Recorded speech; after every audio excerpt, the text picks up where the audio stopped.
Bonjour à tous.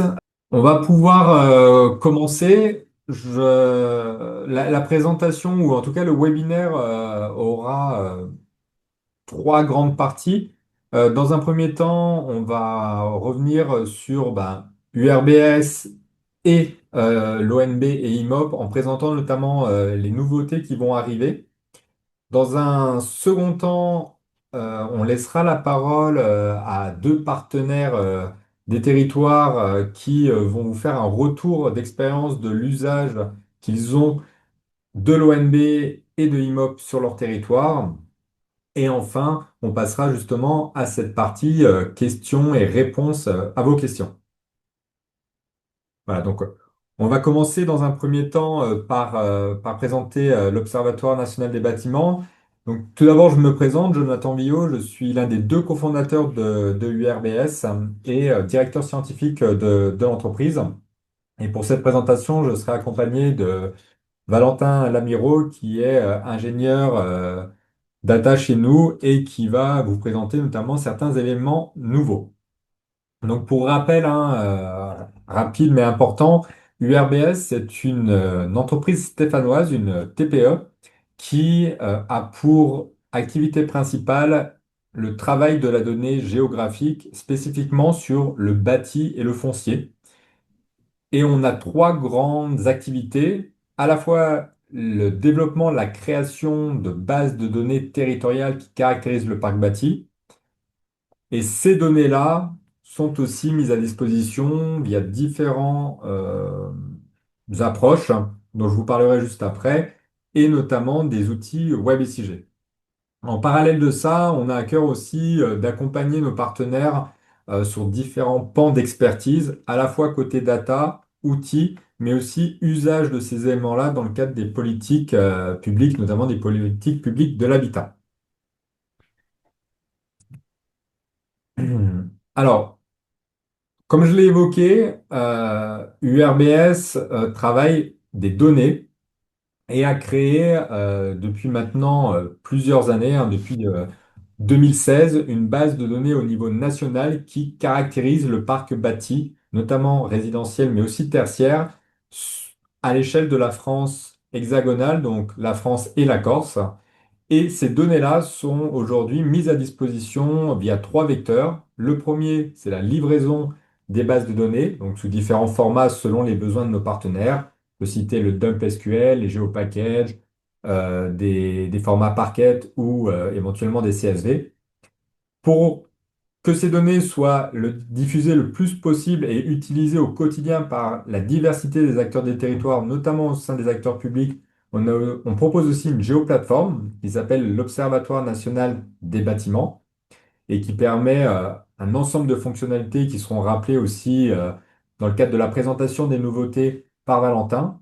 Et enfin, pour les développeurs, notamment, ou en tout cas pour les personnes qui veulent appeler certaines adresses ponctuellement et au cas par cas, on met à disposition des API qui permettent aussi de mobiliser la base de données IMOP. Comme vous le savez, ces données-là aujourd'hui sont mises à disposition de l'ensemble des acteurs qui gravitent autour du grand thème du bâtiment sur les territoires. Donc on va retrouver à la fois des acteurs privés et des acteurs publics. Donc les acteurs privés vont pouvoir accéder à l'ensemble de la richesse de nos bases de données en ce qui concerne l'open data et ce qui est produit par URBS via différents algorithmes ou traitements spécifiques. Et les acteurs publics, eux, vont pouvoir avoir en plus de cela toute la richesse des données ayant droit ou en accès limité.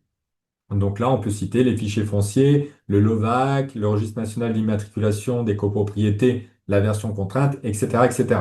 Donc vous voyez ci-dessous, enfin en tout cas sur l'image, la diversité des acteurs qui peuvent utiliser à la fois côté public, donc on va retrouver des communes, des EPCI, des départements ou des établissements qui travaillent avec ces structures-là. Et côté privé, on a un ensemble d'acteurs, depuis la banque jusqu'à l'assureur, en passant par les diagnostiqueurs immobiliers. Si vous êtes intéressé pour avoir la liste de nos références, vous avez le lien ci-dessous pour y retourner. Et aujourd'hui, en fait, il faut avoir en tête que l'Observatoire national des bâtiments, ça regroupe une communauté de plus de 35 000 utilisateurs qui sont répartis dans ces différents corps de métier et grands groupes que je vous ai cités.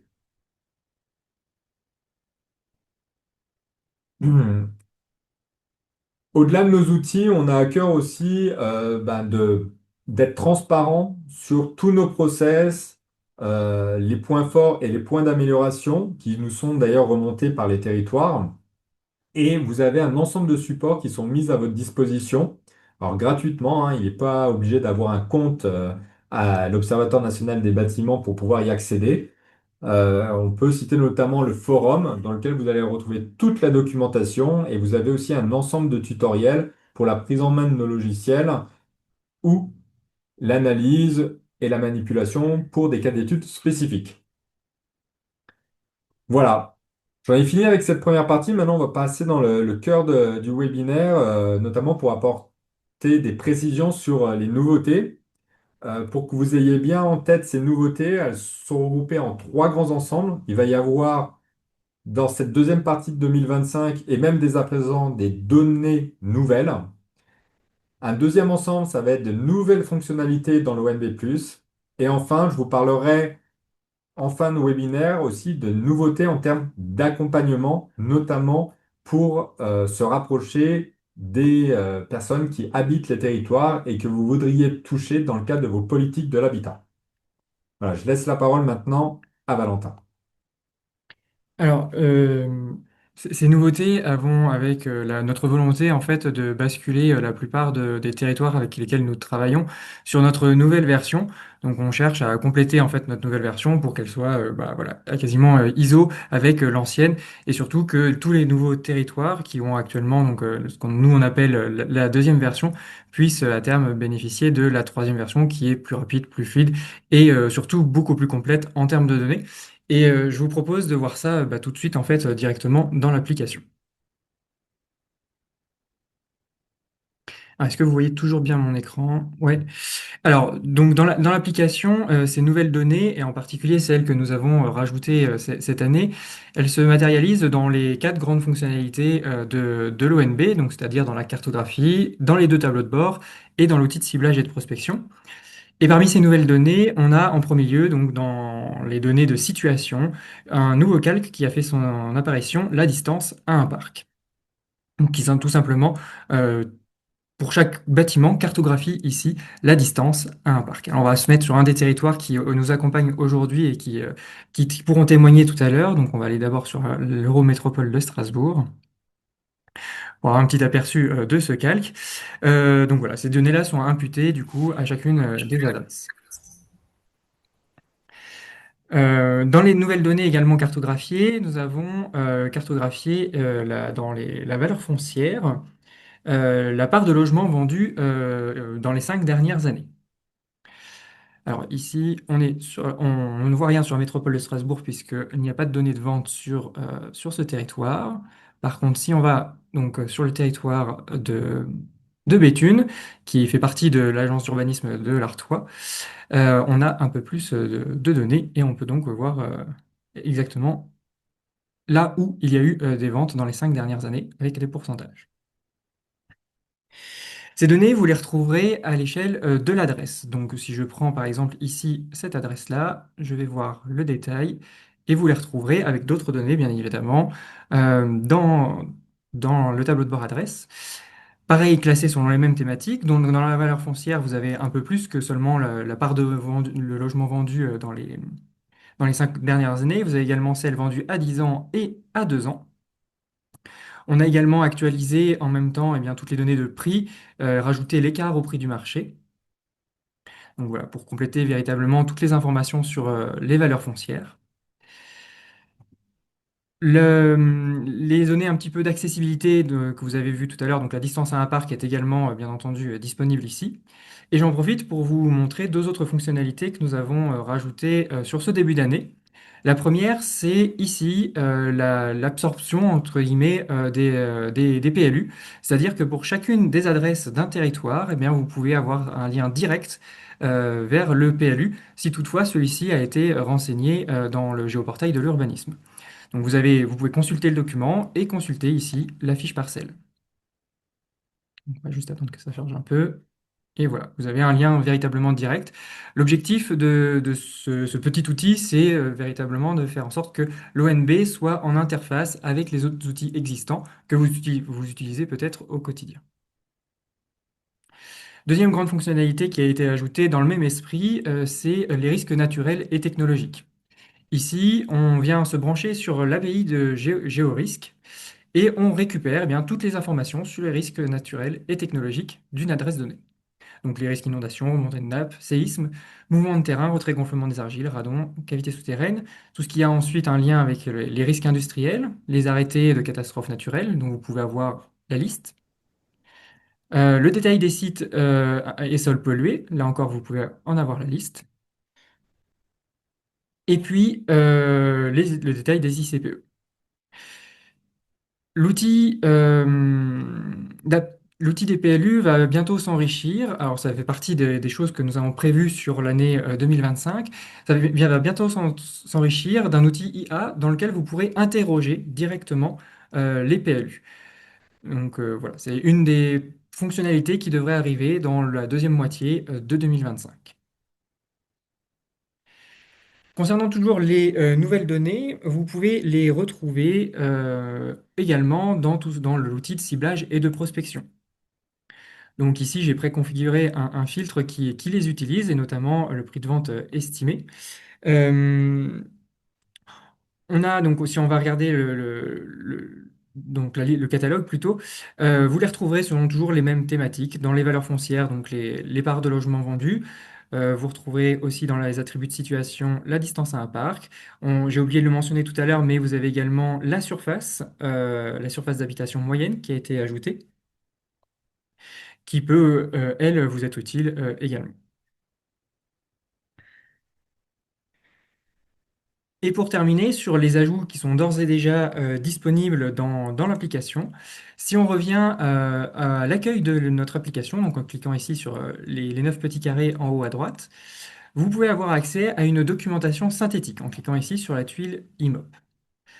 Cette documentation, elle va vous présenter plusieurs choses. Alors d'une part, un schéma relationnel de notre base de données, pour que vous puissiez tout simplement savoir qu'est-ce qu'il y a derrière en fait les données qui vous sont présentées dans l'ONB et surtout comment on fait le lien entre les adresses et les différentes autres tables. Et dans la documentation, vous pourrez retrouver des synthèses sur chacune des thématiques que nous mettons à disposition, sur les sources de données également, une liste à jour et exhaustive de toutes les sources de données que nous utilisons. Quelques détails sur les données enrichies qui peuvent être complétés ensuite par eh bien, tous les sujets qu'il y a sur le forum. Là encore, on fait des liens directement vers le forum si vous souhaitez en savoir plus. Ce premier niveau de documentation, gardez en tête qu'il est là pour véritablement vous donner un premier niveau d'information. Et si vous souhaitez aller plus loin, le forum est là pour ça. Euh, voilà. Et également sur l'interopérabilité, donc quel lien vous pouvez faire entre la base IMOP et toutes les autres bases, via quels identifiants notamment. La volumétrie, pour donner quelques statistiques, et bien entendu sur la mise à jour.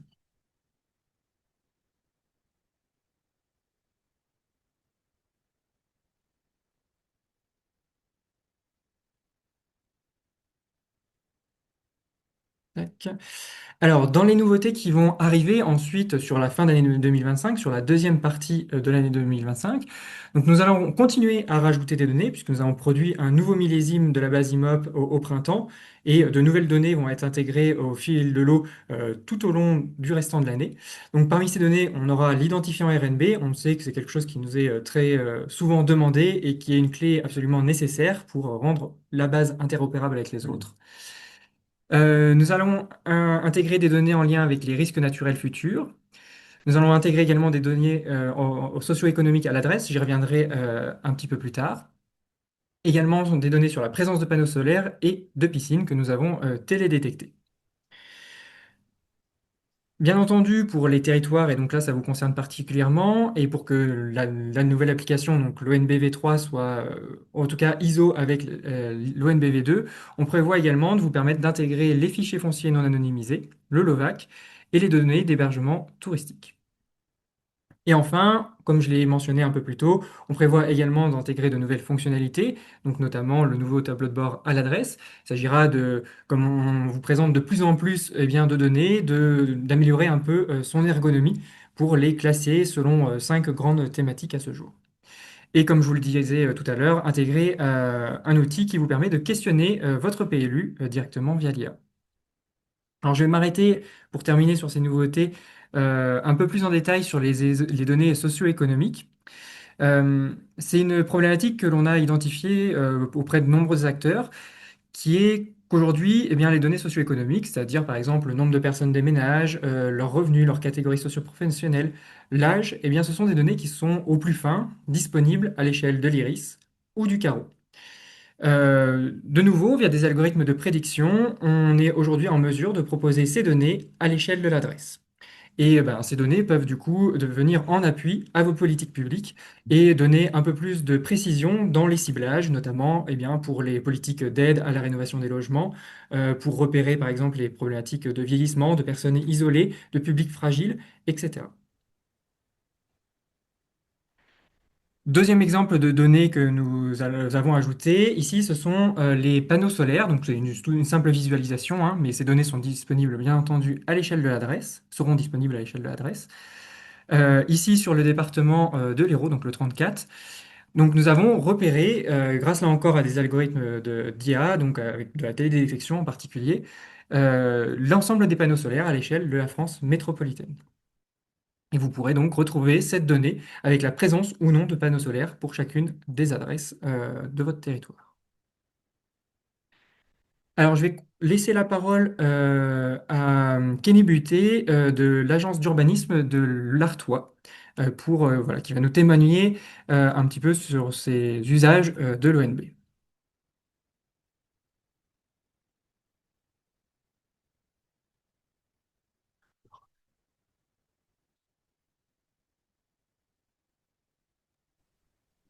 Bonjour, vous m'entendez? Oui, très bien. Hop, et vous voyez bien mon écran? Oui, Super. Donc du coup, je me présente, hein, Kenny Buté, je suis chargé d'études au sein de l'agence d'urbanisme de l'Artois. Dans ma présentation, je serai un peu moins technique que ce que Valentin a pu faire sur sa présentation. Moi, je vais surtout vous présenter le retour d'expérience de l'agence d'urbanisme dans l'utilisation du coup de l'ONB+, comment on s'en sert aujourd'hui et comment on l'a découvert. Donc pour cela, au démarrage, je voulais vous présenter un peu le périmètre de l'agence, hein. C'est quatre EPCI, dont deux communautés d'agglomération, donc celle de Béthune-Bruay, celle de Lens-Liévin, et deux communautés de communes, donc celle des Sept Vallées, celle du Ternois. Ça représente à peu près 322 communes pour 730 000 habitants. Donc c'est un territoire qui est occupé par pas mal de bâtis. Donc en termes de foncier bâti, c'est hyper intéressant pour nous d'avoir un logiciel qui recense énormément de données sur ce sujet-là. Du coup, pourquoi nous sommes intéressés à l'ONB+?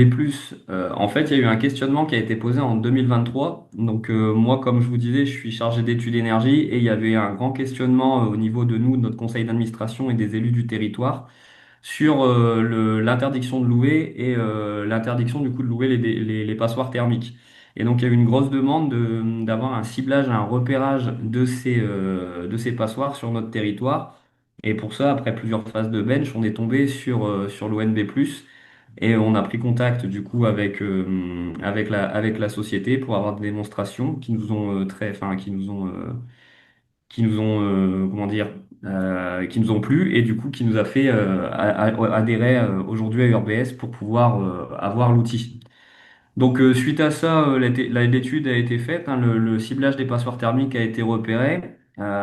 Pour autant, on s'est aperçu au fur et à mesure des discussions, nous en interne au niveau de l'agence, étant donné qu'on couvre pas mal de thématiques, notamment concernant l'habitat et les projets urbains, en discutant avec les collègues, on s'est aperçu que c'était un outil qui pouvait aussi faciliter les projets autour de l'habitat, notamment les diagnostics dans le cadre d'assistance conseil et donc les diagnostics urbains. Et donc, du coup, aux alentours de 2023-2024, et encore aujourd'hui, on s'en sert beaucoup dans les diagnostics d'assistance conseil. Et on s'en sert aujourd'hui également dans le cadre d'évaluation de dynamique immobilière autour du quartier des gares. Donc, l'utilisation qu'on en fait aujourd'hui de l'outil, hein, il y a on fait plusieurs utilisations. On se sert notamment des tableaux de bord. Donc là, je vous ai mis un extrait de tableau de bord à l'échelle de l'agglomération de Béthune, Bruyères, Wallis-Romane. Donc ces tableaux de bord, pour nous, ils sont très importants, notamment dans le cadre des diagnostics qui sont effectués par les collègues qui s'occupent de tout ce qui est lié au diagnostic urbain et à l'habitat. Notamment parce qu'au premier coup d'œil, on peut avoir des chiffres quasiment en un clic et des chiffres qui concernent qui sont multithématiques, hein. Ce que je vous ai écrit sur la droite, hein, il y a des chiffres concernant la technique, l'année de construction, l'état de confort, la performance énergétique, l'usage qu'on fait du bâtiment, mais aussi également des chiffres concernant les risques, pardon, ou la situation géographique par rapport aux équipements. Donc ces tableaux de bord, c'est vraiment un outil complet qui nous permet de gagner énormément de temps au niveau des diagnostics. Ce qui est aussi intéressant au niveau de l'outil, c'est qu'on peut également choisir des périmètres d'études qui sont très précis. Donc c'est ce que j'ai écrit ici, hein. On peut choisir des périmètres quasiment à la carte. Nous, ce qu'on a demandé ici à la société, hein, donc à URBS, ça a été dans le cadre de la 2025, de faire des périmètres, ce qu'on a appelé les buffers, autour de 3 km et 800 mètres autour d'écart, ce qui nous permet d'avoir des chiffres du coup très précis, juste sur cette zone clé pour nous au niveau de l'analyse de nos études. Donc ça, c'est quelque chose également, un gros point fort, c'est la possibilité de pouvoir définir du coup des périmètres plus précis que simplement celui de la commune ou de l'IRIS. Donc là, les bénéfices de l'outil, notamment les tableaux de bord, c'est ce que je rappelais, hein, pour nous, c'est un gain de temps, des analyses simplifiées. Il y a aussi le côté pratique, de pouvoir avoir une visualisation cartographique, mais aussi de pouvoir exporter ces cartes. Nous, au niveau de l'agence d'urbanisme, on fait pas mal aussi de rendus cartographiques et on a un service SIG qui peut parfois être en surcharge, hein, du fait des multiples cartes qu'on leur demande de faire. Et cette extraction, du coup, ça permet pour nous aussi de pouvoir un peu alléger nos demandes auprès de ce service. Ensuite, il y a l'utilisation du filtre multicritère. Donc ça, c'est quelque chose dont je me suis particulièrement servi en 2023 lorsque j'ai dû faire l'analyse des passoires thermiques sur notre territoire. En gros, ça permet de croiser de multiples données qu'on a dans le catalogue, les croiser ensemble. Ici, je vous ai fait un exemple de croiser les propriétaires qui sont occupants, enfin en location dans leur logement et qui potentiellement occuperaient une passoire thermique, un classe F et G. Alors dans notre étude, on a pu ça également coupler ça avec les revenus moyens touchés par les habitants du logement. Et donc tout ça, ça nous a permis, nous, de définir, grâce à ce croisement de multiples bases de données, un croisement qui se fait aussi de façon cartographique, de pouvoir repérer du coup cartographiquement les passoires thermiques. Ensuite, un gros bénéfice qu'on a trouvé aussi à l'outil, nous, en tant qu'agence d'urbanisme de l'Artois, comme vous l'avez vu, on a plusieurs adhérents au sein de notre agence, hein, plusieurs EPCI, et donc l'avantage, ça a été la mutualisation des données. Nous, en 2023, on a commencé à se rapprocher du RBF, on a acquis, URBS, pardon, on a acquis le logiciel et trouvant ce logiciel hyper intéressant, on s'est rapproché des services, des agglomérations membres de l'agence auxquelles on a proposé une visualisation de l'outil avec les personnes du RBS qui ont pu leur montrer l'outil et qui a pu proposer une ouverture d'accès à des tarifs préférentiels pour pouvoir bénéficier des données du fait que nous, en tant qu'agence et en tant que grand territoire, nous avons déjà traité les données sur notre territoire d'intervention. Et la partie aussi intéressante, c'est qu'aujourd'hui, si on a trois EPCI qui ont également acquis le logiciel IMOP, ça n'empêche pas, nous, de pouvoir développer notre outil selon nos volontés à nous, car chaque plateforme est indépendante. Voilà ce que je pouvais vous dire. Donc, merci si vous avez des questions.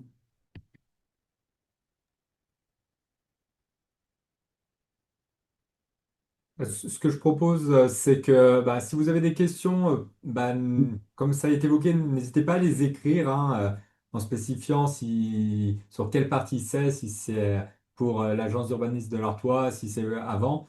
On va laisser la parole maintenant à l'Eurométropole de Strasbourg et comme ça on pourra passer aux réponses de toutes les questions par la suite.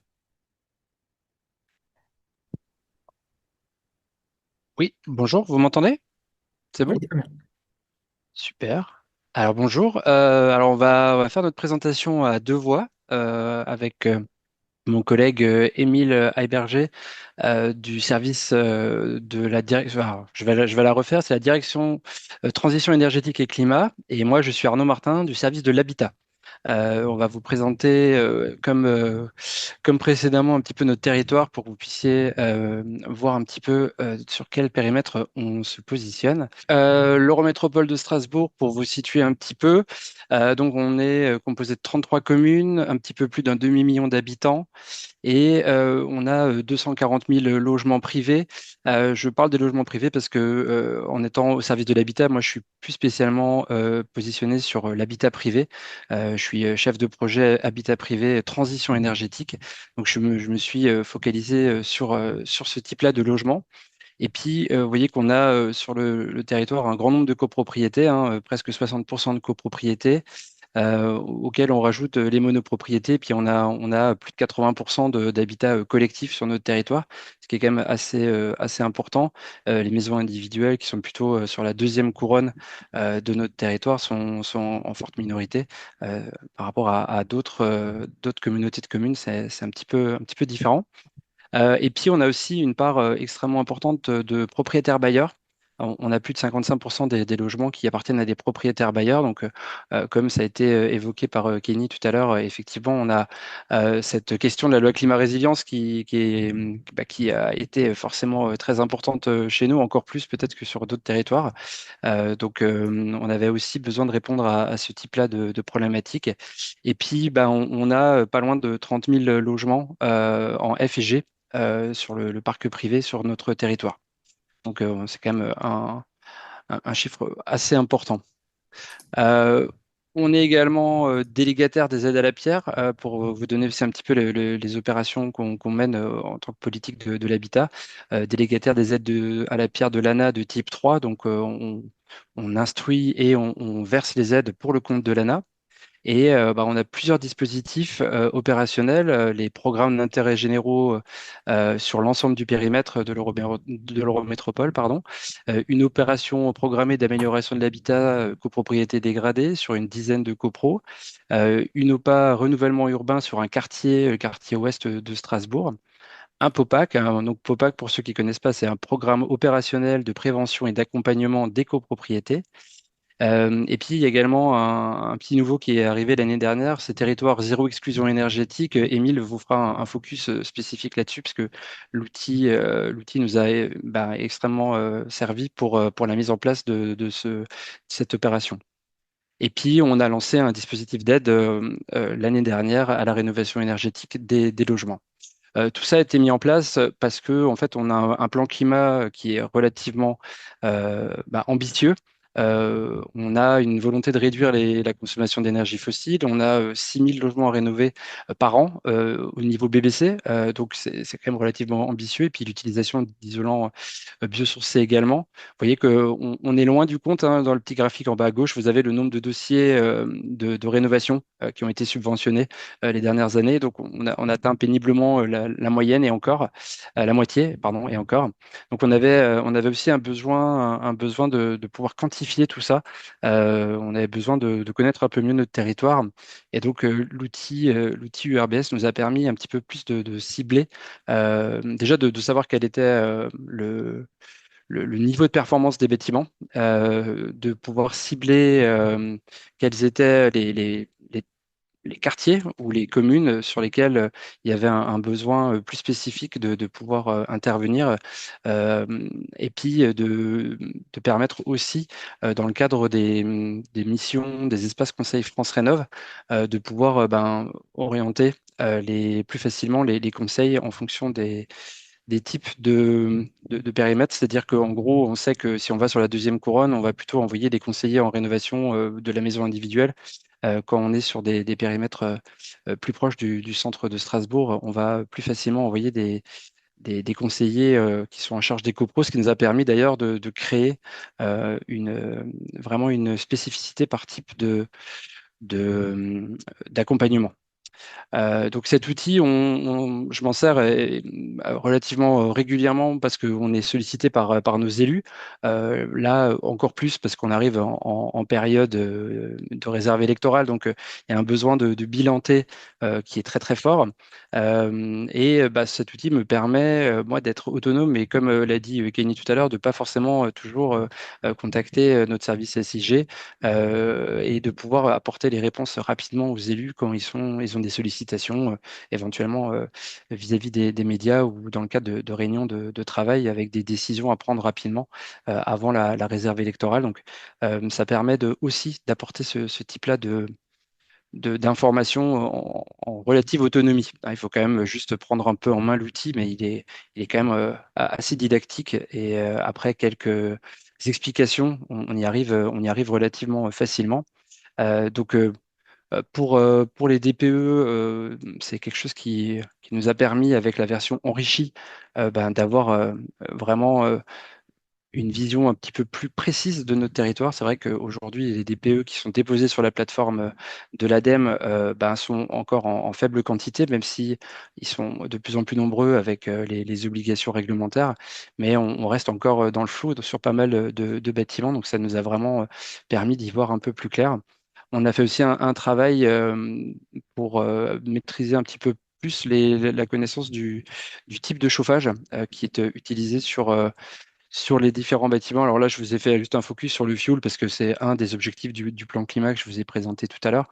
Mais ça permet vraiment de voir sur quelle poche de quartier, de commune, on peut essayer d'intervenir plus précisément sur un changement de système de chauffage. Et je laisse la main à Émile, si c'est bon pour toi, Émile, pour présenter le programme TZ2E. Est-ce que vous m'entendez bien? Oui. Ok. Ouais. Alors, moi, c'est Arnaud. Je vais me présenter rapidement, du coup, Émilie Héberger. Donc, je travaille aussi à la ville, à la métropole, et je travaille à la direction de transition énergie-climat sur plutôt l'évaluation du plan climat. Et c'est aussi notre direction qui porte justement ce programme Territoire zéro exclusion énergétique.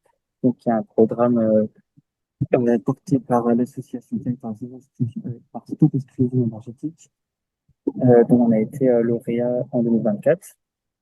Et donc, je rappelle rapidement les critères pour ce programme qui est assez spécifique. Du coup, c'est un programme d'accompagnement renforcé pour les ménages en précarité énergétique. Donc, il y a le critère habitat avec des DPE E, F ou G, et, et un critère aussi important du fait que ce soit des propriétaires occupants et des ménages très modestes ou modestes. Et en termes d'accompagnement renforcé, du coup, le principe du programme a été de commencer, ou en tout cas de prioriser l'accompagnement des maisons indigènes et des petites copropriétés pour pouvoir justement tester cet accompagnement renforcé des ménages pour voir quels étaient les meilleurs outils pour faire justement de l'aller vers et renforcer l'accompagnement des ménages isolés en précarité énergétique. Et, on a signé la convention avec avec Stop Exclusion, avec un objectif sur le territoire de l'Eurométropole de 95 accompagnements d'ici fin 2026. Mais bon, ça paraît assez peu par rapport au nombre de ménages en EFG sur le territoire. Et, on est vraiment sur des critères spécifiques de propriétaires occupants et de ménages modestes et très modestes. Et donc, c'est des accompagnements assez spécifiques et à repérer, c'est aller repérer des ménages où on a du mal à aller chercher pour faire de la rénovation énergétique. Et c'est là, du coup, que l'utilisation de la plateforme IMOP de l'URBS a été très utile parce que du coup, on n'a pas été sur une utilisation de l'outil pour avoir les grandes masses et les chiffres clés du territoire, mais pour vraiment aller au niveau de détail de, des quartiers, des rues pour aller voir vers quel ménage aller chercher qui pourraient potentiellement répondre à ces critères et qui pourraient rentrer dans le programme Territoire zéro exclusion énergétique. Euh, et du coup, Arnaud, si tu, je crois qu'il y a une slide après. Et donc, là, j'ai mis en gros les cas d'utilisation qu'on fait donc, pour justement prioriser les recherches, parce que du coup, l'objectif surtout de ce programme, c'est de financer donc, des opérateurs qui vont accompagner ces ménages. Mais avant d'être accompagnés par ces ménages, il y a tout un dispositif pour aller vers ces ménages avec euh, plusieurs services civiques, que ce soit portés par l'Eurométropole ou par d'autres associations, pour aller toquer à la porte des ménages et voir s'ils répondent aux critères. Et donc sur un territoire aussi congloméré sur de l'Eurométropole, il y avait un vrai enjeu de dire que, avec même une dizaine de services civiques, il fallait prioriser, dire dans quelle rue, quel, euh, quel quartier on envoyait ces services civiques, essayer de trouver des ménages qui pouvaient être éligibles. Et donc, c'est pour ça qu'on a justement utilisé l'outil avec notamment les DPE estimés, réalisés et estimés, et, euh, et évidemment en priorisant les critères de propriétaires occupants et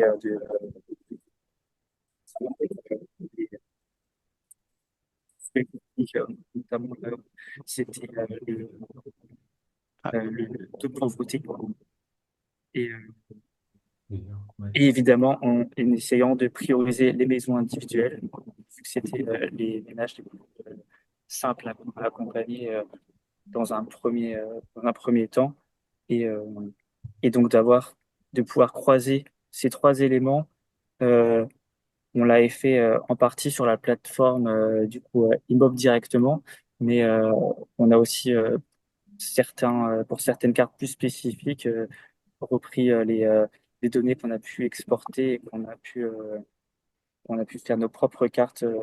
Là, c'est un exemple de carte où justement, ce qui permettait de prioriser selon ces, euh, ces critères pour aller voir un peu les poches et vraiment les rues à prioriser pour nos services civiques, pour aller spawner et chercher des ménages éligibles et intéressés par le programme.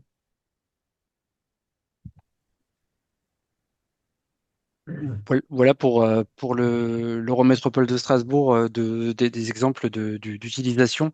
Il y a d'autres collègues qui ont aussi l'utilisation de cet outil. J'ai parlé tout à l'heure de l'OPA renouvellement urbain sur un des quartiers de Strasbourg. Une collègue travaille également avec cet outil-là pour plus facilement faire du repérage et aller vers certains ménages, certains types de propriétaires, plus spécifiquement les propriétaires bailleurs. Donc c'est un usage qui est relativement partagé sur notre collectivité. Et on reste à votre disposition si vous avez des questions, bien sûr.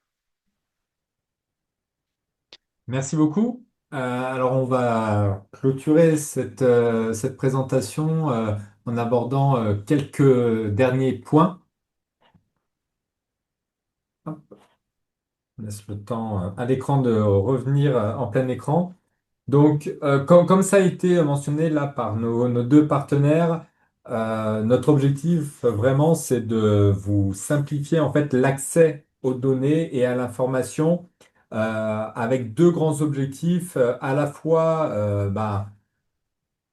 répondre à des besoins des décideurs avec nos outils et nos données, donc pour avoir des données statistiques, suivre son territoire, mais aussi aux opérateurs pour mettre en action les décisions qui sont prises sur l'ensemble de vos politiques, notamment de l'habitat, avec un souci, on en reparlera après aussi, de mutualisation et d'optimisation, notamment en termes de coûts. Donc comme ça a été évoqué, quand un territoire prend à sa charge la génération et l'achat des données, les territoires qui sont sur cette même emprise, après, bénéficient davantage, sachant que les données qui sont transmises au territoire sont leur propriété dans un souci de souveraineté numérique, et donc vous avez tout loisir en fait à les diffuser à vos partenaires publics qui sont sur votre territoire ou à des prestataires qui interviendraient dans le cadre de prestations diverses et variées. On ne met aucune contrainte côté URBS, si ce n'est qu'on ne souhaite pas et qu'on ne veut pas que ces données soient revendues et donc qu'elles soient utilisées dans le cadre de l'achat qu'elles ont été faites et puis pour les acteurs publics. Et aussi, vous devez respecter, vous, les conditions et notamment l'usage des données ayant droit. Donc vous voyez aujourd'hui en fait un tarif d'acquisition pour un territoire, on est pour l'ONB Plus territoire, donc la version outil, sur 3 000 € hors taxe par an. Et pour ce tarif-là, vous avez un nombre d'utilisateurs illimité. Donc voilà, si vous êtes 10, 15 ou sur certains territoires, on monte même jusqu'à 150 utilisateurs, c'est compris dans cette fourchette-là et vous avez tout loisir d'utiliser, enfin de visualiser les données. Voilà, et on peut rajouter après euh, l'export pour un usage autre et pour pouvoir les stocker chez vous, des géopackages ou des bases de données. Donc ça, c'est la slide qui suit. Vous allez voilà, pouvoir aussi obtenir les bases de données sur le territoire. Donc là, en fonction de la richesse que vous souhaiterez, eh ben, on va commencer avec des tarifs, sachant que de base, les territoires euh, ont un package qui contient les données open travaillées par URBS et toutes les données issues des fichiers fonciers. Voilà. Et après, on peut les rajouter en termes de livraison de données, des bases comme les DPE prédits, les prix prédits, etc., etc. Comme je vous l'ai dit, une fois que les données sont chez vous, elles vous appartiennent. Les années qui suivent, vous êtes libre de pouvoir demander une actualisation ou de conserver ces données-là si vous considérez qu'elles sont encore suffisantes par rapport à leur mise à jour. Alors, je vais terminer par des éléments d'information et qui ont été aussi cités ici. Il faut avoir en tête, et nous, on l'a bien en tête, que aujourd'hui, il y a des grandes contraintes qui vont s'imposer aux acteurs publics, notamment en termes de financement. Et nous-mêmes, étant issus et travaillant avec des acteurs publics, on a bien en tête ces injonctions à faire maintenant plus, mieux et avec moins. Donc, on travaille justement à vous fournir tous les outils, et comme ça l'a été démontré, pour simplifier vos quotidiens et pouvoir répondre à vos politiques publiques. Et dans le cadre de certaines missions, il faut avoir en tête que certains partenaires comme l'ANA ou le réseau clair peuvent prendre en charge jusqu'à 50% des montants liés au coût de l'ONB et de IMOP, notamment pour le réseau clair. Si vous travaillez en lien avec un sujet qui est la précarité énergétique, ils peuvent vous prendre en charge jusqu'à 50% des montants. Et l'ANA, de façon plus globale, si l'outil est dédié au diagnostic et au repérage et donc à aller vers, ce que permet l'ONB+, et la base de données IMOP, ils peuvent aussi vous prendre jusqu'à un montant de 50%. Voilà. Donc tout ça, c'est des choses aussi qui, d'un point de vue économique, vous permettent d'avoir un coût d'acquisition qui est d'autant plus réduit. Le dernier point que je souhaite mettre à l'ordre du jour et à votre attention, tout à l'heure, on a parlé de nouveautés en termes de données, de fonctionnalités. Le troisième point, comme je l'ai évoqué, c'est l'accompagnement. Aujourd'hui, on a une nouvelle proposition d'accompagnement en partenariat avec La Poste dans cette optique du aller vers. C'est-à-dire qu'aujourd'hui, quand vous allez cibler les bâtiments et les logements qui répondent à vos politiques de l'habitat, vous pouvez nous contacter, nous, URBS, et en partenariat avec La Poste, on va pouvoir vous proposer en fait des solutions de boitage des messages que vous voulez faire passer et même d'accompagnement ou d'information grâce aux facteurs de La Poste pour pouvoir alimenter vos politiques de l'habitat, repérer les personnes sensibles, les faire venir vers les acteurs publics. On a déjà expérimenté ce partenariat-là sur plusieurs territoires, dont le territoire de Besançon, sur un sujet lié à la précarité énergétique. Et le résultat est plus que conséquent, c'est-à-dire là où des boîtages standards sans utiliser le repérage par l'ONB+, sont de l'ordre de 30%, on monte jusqu'à 50, voire 60% de taux de transformation, donc d'habitants qui reprennent contact avec les acteurs publics pour pouvoir aller plus loin et solutionner les problématiques pour lesquelles on les a ciblées. Voilà, donc ça, c'est des choses qui sont déjà disponibles. Et si vous souhaitez, dans le cadre de votre opérage, eh ben, opérer l'action, n'hésitez pas aussi à nous contacter. On vous mettra en relation et on sera en relation avec un partenaire au niveau national. Donc, on peut intervenir dans tout le territoire hexagonal pour pouvoir répondre à ces besoins d'accompagnement et de mise en musique des décisions et donc de l'action en faveur des transitions. Voilà, donc on arrive au bout de ce webinaire. Plusieurs questions ont été évoquées. On a plusieurs éléments à rediscuter. Donc, on va essayer de passer le maximum de questions pour lesquelles on a déjà présenté des réponses dans le chat. Pour rappel, toutes les questions seront formalisées dans une foire aux questions liée au webinaire. Donc, si jamais on ne répondait pas aussi à l'oral à certaines questions ou si certaines questions n'avaient pas déjà trouvé une réponse dans le chat, elles auront tous les éléments de réponse par la suite. Alors, je vais les prendre dans l'ordre. Une première question a porté sur l'intégration des aléas climatiques futurs. Donc là, aujourd'hui, URBS s'est basé sur les travaux de la DRIAS, qui a fait des prospections en termes de problématiques climatiques sur les inondations, sur la pluviométrie, sur la sécheresse. Donc aujourd'hui, on va nous introduire dans les bases de données et dans l'Observatoire national des bâtiments, notamment deux grands aléas, l'augmentation des sécheresses des sols et l'intensité des canicules. Voilà. L'adaptation aux canicules et aux sécheresses est assez important, notamment sur le sujet du retrait-gonflement des argiles. Donc ces données-là, couplées aux données actuelles sur les risques de RGA, permettront aussi d'intégrer en fait toute cette problématique d'adaptation que l'on voit poindre de plus en plus, hein. On peut citer la troisième stratégie d'adaptation au changement climatique de l'État ou des travaux qui ont été faits notamment sur Paris à 50 degrés. Donc tout ça, ça va permettre aussi de mieux analyser, de mieux accompagner ces territoires. Concernant les données des copropriétés, donc nous aujourd'hui, voilà, l'objectif c'est de pouvoir, avec cette version 3 réintégrer les données des copropriétés, alors en open data lorsqu'elle est disponible et via les données des ayants droit pour pouvoir affiner l'information. L'objectif c'est de pouvoir travailler à la fois des notions, comme on l'a vu, de foncier, de bâtiment ou de propriété au sens administratif, comme l'est la copropriété. Hop, je continue sur les questions. Il y a eu une question sur le prix. Alors, tout d'abord, il faut avoir en tête que l'on a réalisé la semaine dernière un webinaire spécifique sur les prix. Donc, vous retrouverez dans le chat et dans la foire aux questions un lien qui vous permettra d'aller plus loin si vous le souhaitez.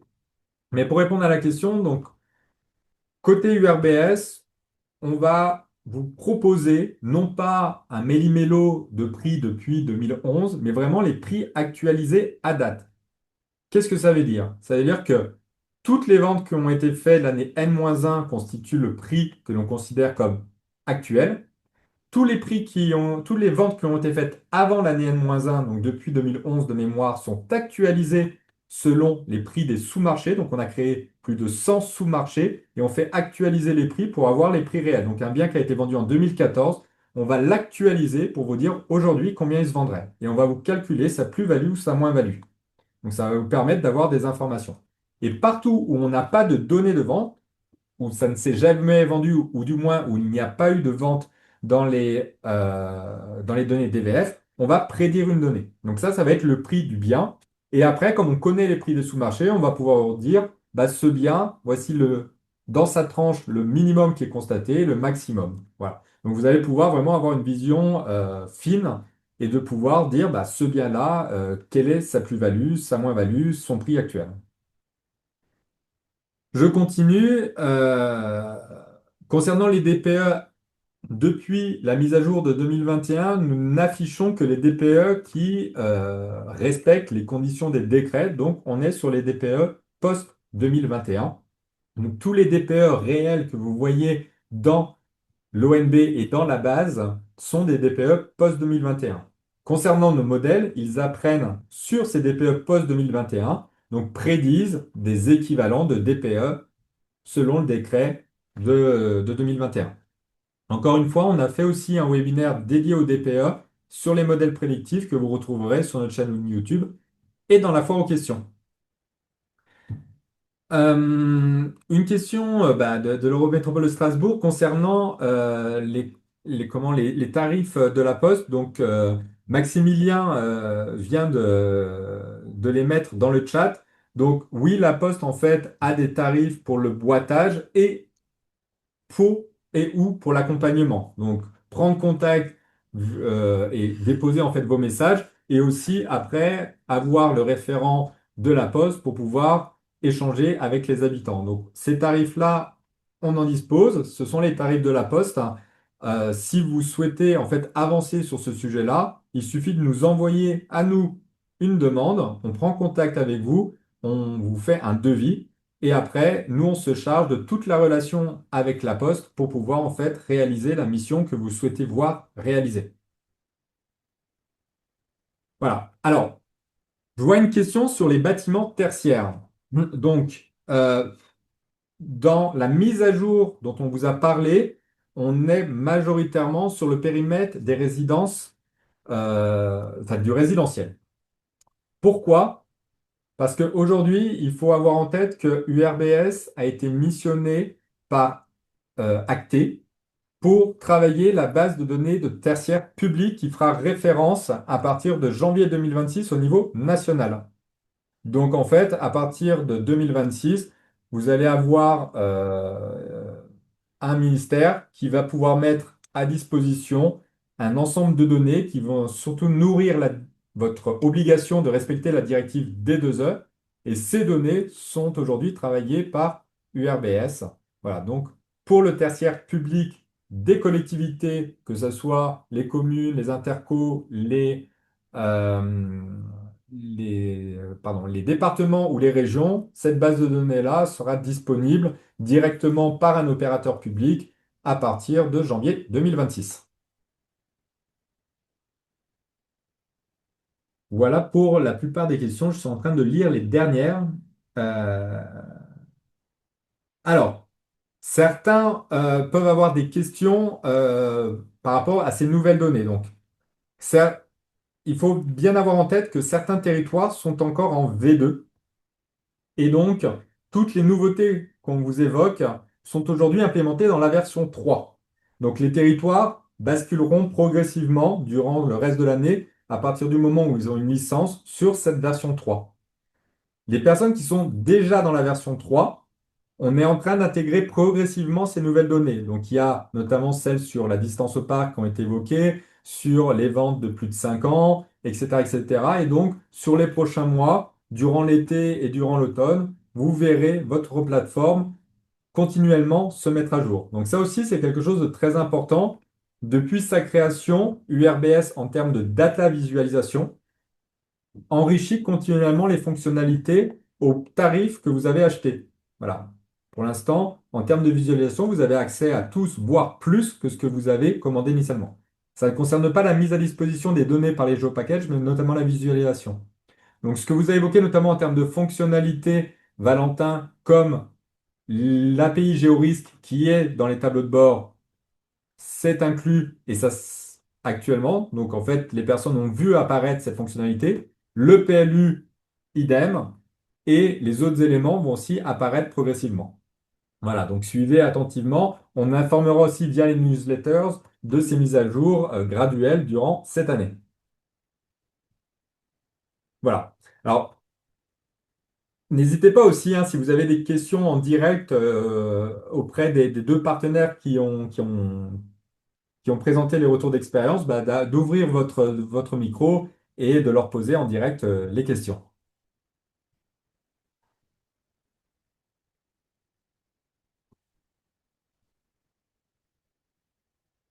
Alors, pendant que vous réfléchissez à vos questions, on a donc des questionnements sur les données disponibles dans la version gratuite. Donc, il existe l'Observatoire national des bâtiments à une version freemium dans laquelle vous retrouvez des données.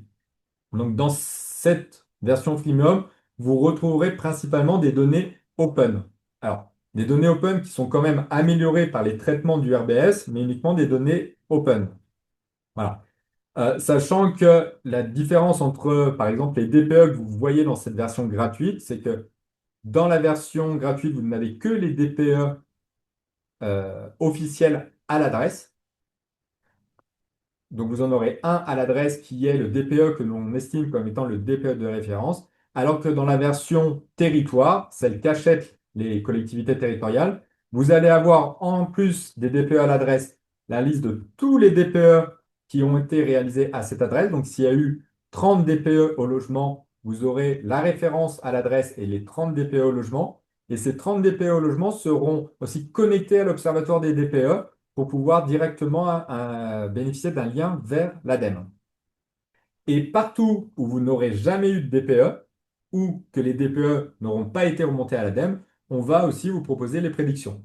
Voilà, donc c'est vraiment un enrichissement considérable, à la fois en termes de richesse et de précision sur les données ouvertes, mais aussi, comme ça a été évoqué tout à l'heure par l'agence d'urbanisme, une vision exhaustive. Parce que ce qu'il faut bien avoir en tête, c'est que suite au décret 2021, on ne couvre aujourd'hui que 15% des adresses avec les données open. Donc seulement 15% des adresses ont eu au moins un DPE fait depuis les 4 dernières années. Voilà. Encore une fois, tout le détail hein, est accessible librement via notre forum ou notre documentation pour en savoir plus et c'est mis en lien.